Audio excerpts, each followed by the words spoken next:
be carried into the midst of the sea. Though its waters roar and be troubled, do the mountains shake with its swelling, Selah. Be still and know that I am God. I will be exalted among the nations. I will be exalted in the earth. The Lord of hosts is with us. The God of Jacob is our refuge, Selah. O Heavenly Father, tonight, reaching this far, is a testimony of how gracious to us before, during, and after this camp. Indeed, we are not our own.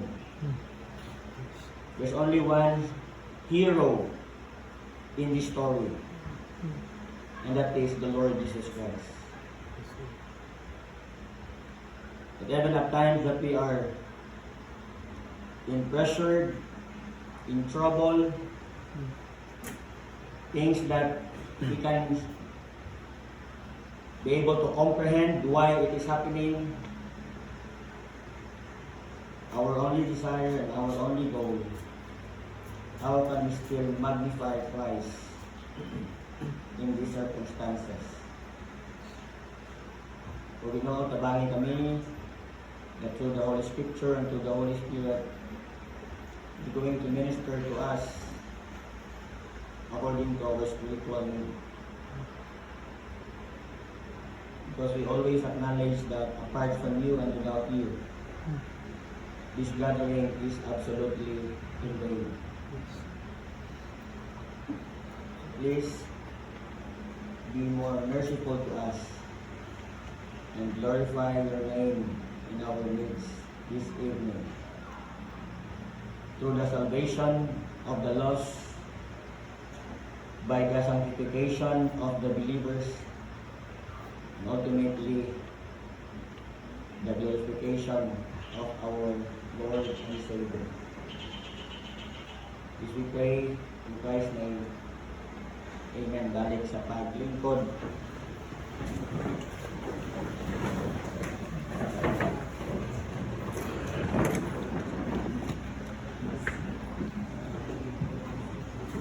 Dr. John Piper,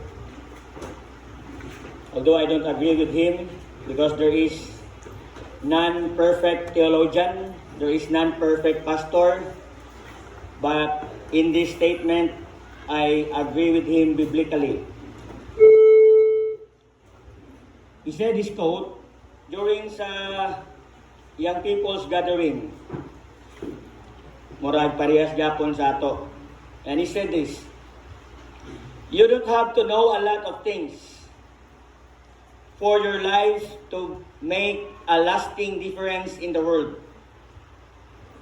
But you do have to know a few great things that matter. Perhaps just one. And be willing to live for them and die for them. The people that make a durable difference in this world are not the people who have mastered many things, but who have been mastered by one great thing. In the Psalm 46, I'm going to share with you one great thing, and by God's grace, and it's my prayer that this one great thing will remain in our hearts and soul. And by His grace, we can be unshakable despite under pressure. It was said about the life of Martin Luther.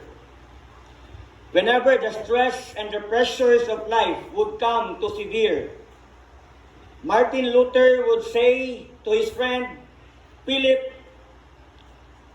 come Philip, let's sing the 46th Psalm. By the way, Luther made a song from Psalm 46. And he would then sing Luther's version of Psalm 46. And it is a renowned hymn, "A mighty fortress is our God." This evening, as we study this psalm, we're going to learn basic and clear foundational reality. Why Luther and other godly men and women, that even though they are under pressure, yet they remain unshakable. In the psalm, we are encouraged that in time of pressure, we must put our confidence in God, who is our refuge, strength, and a very present help in trouble. I'm going to highlight only one basic principle. When we have our confidence in God, who is our refuge and strength and a very present help in trouble. And after this, as I said earlier, I'm going to show to you that this one great truth is also the same with Timothy, Paul, Solomon, Peter, Daniel, and Joseph. And this is the great one thing in the psalm. As we put our confidence in God, who is our strength and a very present help in trouble, in time of pressure, we can be unshakable. Look at this verse. Verse 1 to verse 3. God is our refuge and strength, a very present help in trouble. Therefore we will not fear, even though the earth be removed, and do the mountains be carried into the midst of the sea. Do its waters roar and be troubled, though the mountains shake with its swelling. In this psalm, going back to the subscription, we will be able to know kinsa ang nagsulat ani nga psalm. In the book of Psalms, there are various writers and authors nga nagsulat sa psalm. Pero imong mabasa sa subscription that this psalm was written by the sons of Korah. Kinsa maning sons of Korah? The sons of Korah are descendants of Korah. Korah is a Levites who led a rebellion against Moses in the wilderness. Naka-record na sa Numbers 16 na nagrebelde sila kang Moses as their leader, and the leader of that rebellion in PA is the man named Korah. And Korah is somewhat a relative of Moses, somewhat like a cousin of Moses. So when Korah, uban sa iyang mga followers, nagrebelde kang Moses, and of course against God, God was angry with them, so ko pagayo ang Ginoo, and God did was, God killed them by allowing the ground nga mabuak, and gikaon sila sa ground. And also, God killed them by burning them with fire. Tumaw na ang naitabo sa ilaha. Pero kani mga anak ni Korah na nagsulat ani nga psalm, they did not join the rebellion of their father. And that is why they were spared by the Lord. Giluwas sila sa Ginoo, wala sila gipatay. And later on, kani sila were assigned responsibilities in the temple and in the tabernacle together with the Levites with a special ministry performing music before the Lord. Sons of Korah are musicians.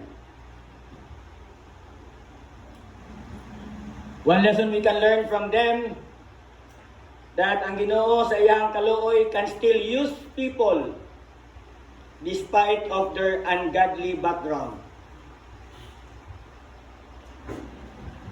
In spite of the kamatuoran, nagikan sila sa kaliwat sa usa ka rebellious men, ungodly men, wicked men, pero wala nagpugong sa Ginoo nga dili sila gamiton sa bulwaton sa Ginoo. Gibutang gyapon sila sa Ginoo sa ministry.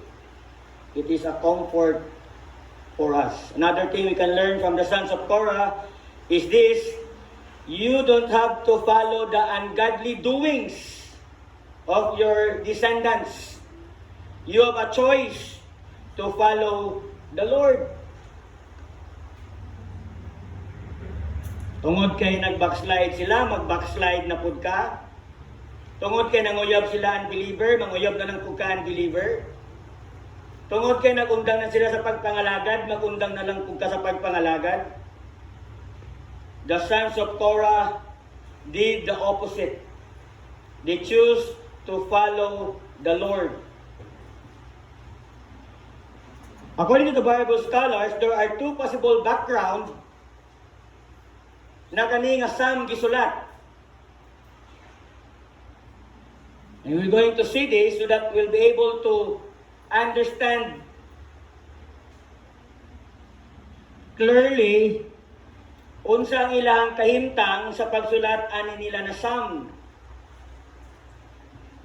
Others would say that this psalm was written during sa pagpildi sa Ginoo sa tulo ka nation, Ammon, Moabites, and Edomites, during sa pag-reign ni Jehoshaphat. The second possible background of the psalm is the time that gi-destroy sa Ginoo ang Assyrian army during sa pag-reign ni Hezekiah. And let's look at the first. And join with me and be patient with me. Go to 2 Chronicles chapter 20. This is the possible background na mao ni ang kahimtang sa katawhan sa Ginoo sa pagsulat nila ani nga song or song. 2 Chronicles chapter 20 verse 1, it said, "It happened after this that the people of Moab with the people of Ammon and the others with them besides the Ammonites came to battle against Jehoshaphat." That is clear. You can see na si Jehoshaphat together sa katawan sa Ginoo is atakihon sila sa tulo ka nasod, Moabites, Ammonites, and Edomites.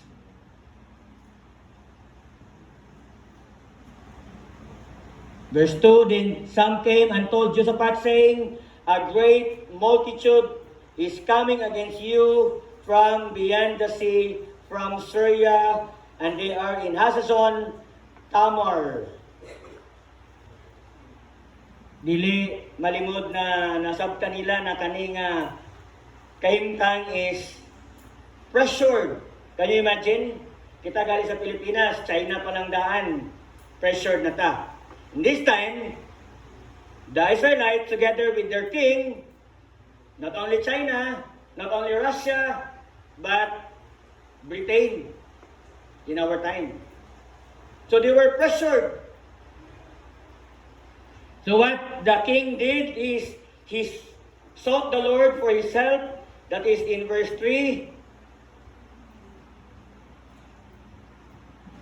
And in verse 13, "Now all Judah with their little ones, their wives, and their children stood before the Lord." Grabe ang ilang kahadlok. So nagpatabang sila sa Ginoo to the prophet named Jehazel in verse 14. At kung sa ingon ni Jehazel sa verse 15, and he said, "Listen of you, all Judah, and you inhabitants of Jerusalem, and you King Jehoshaphat.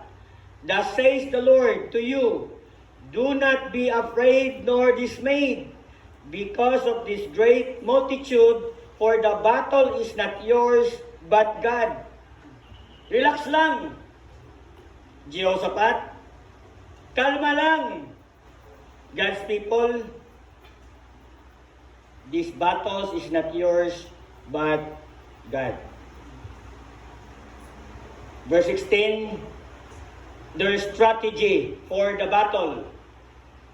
Tomorrow, yun ang prophet, go down against them. They will surely come up by the ascent of Ziz, and you will find them at the end of the brook before the wilderness of Jeruel. You will not need to fight in this battle. Position yourselves, stand still, and see the salvation of the Lord who is with you. Do not fear or be dismayed. Tomorrow, go out against them, for the Lord is with you. Muna ang ilangin mo on. At tungod dito, ug tan-awon lang ninyo unsa himuon sa Ginoo during the battle. Verse 20. So they rose early in the morning and went out in the wilderness of Tekoa. And as they went out, Jehoshaphat stood, said, Hear me, O Judah, and you inhabitants, believe in the Lord your God, and you shall establish, believe his prophet, and you shall prosper. So nagtuo sila sa giingon sa prophet. And by the way, going back to verse 19, kinsa ang kauban nila ani that time, then the Levites of the children of Kohathites and the children of the Korahites. That is why Bible scholar would say na kaning psalm is written during this time because naa ang mga kaliwat ni Korahites. And what are the strategy sa pakig-away nila sa tulo ka nasod? Verse 21, and when he had consulted with the people, he appointed those who should sing to the Lord and should praise the beauty of holiness as they went out before the army and were saying, Praise the Lord, for his mercy endures forever. Weird na strategy. Tawga ang taga-Gaspilite. Sila ang mag-una dito o sa atong pakig-away. They will sing victory in Jesus. Very weird. Hingna si Kuya Tantan na i-practice niya ang choir para pakig-away nato sa tulo ka nasod. They will sing Blessed Assurance in our time. Look at verse 22. Now when they began to sing and to praise the Lord, the Lord set ambushes against the people of Ammon, Moab, and Mount Seir, mga niyang Ammonites, who had come against Judah, and they were defeated. Can you imagine? Verse 23. For the people of Ammon and Moab stood against the inhabitants of Mount Seir to utterly kill and destroy them. And when they had made an end of the inhabitants of Seir, they helped to destroy one another. Nag-inunayay na lang silang pinatyanay ang tulo ka nasod. And nothing and no one survived. Paano nagdaog si Jehoshaphat o ang katawan sa Ginoo? Gipagawas ba nila ilang espada? Girelease ba nila ang ilang arrow? Gipadala ba nila ang ilang mga elite soldiers and armies? They just sing praises to the Lord because they put their confidence in the Lord as their strength, refuge, and a very present help in trouble. Another background na posible mao ni ang kahimtang sa katawan sa Israel, sa Jerusalem, is the time that in the reign of King Hezekiah. And during the time sa sa paghari ni Hezekiah, the last standing city na wala na pukan o wala na conquer is Jerusalem. Sila na lang ang wala na pildi na nasud. And the Assyrian armies, during that time, sila na ang pag-atakihon. And you know what? How many armies ang atake sa ilaha? 185,000 armies. Do the math. How pressured they are. 1,085 armies, Assyrian soldiers. Now let me read 2 Kings chapter 18 to have that background. 2 Kings chapter 18.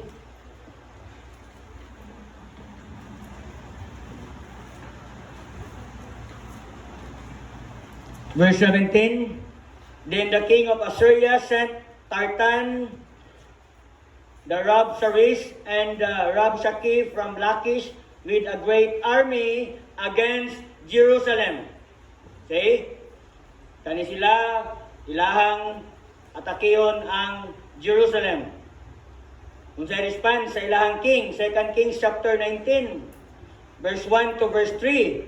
And so it was, when King Hezekiah heard it, na atakeon na sila sa Assyrian, that he tore his clothes, covered himself with sackcloth, and went into house of the Lord. Grabe siya ka-pressure.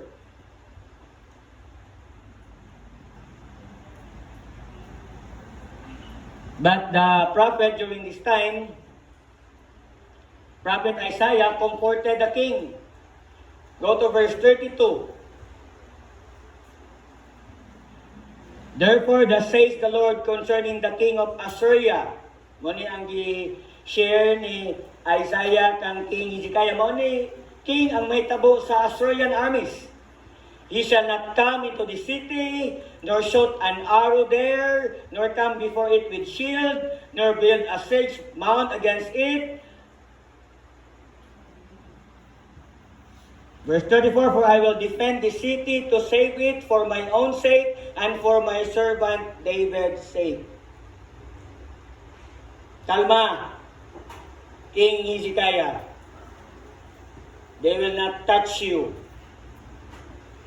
And what happened is clear in verse 35. And it came to pass on a certain night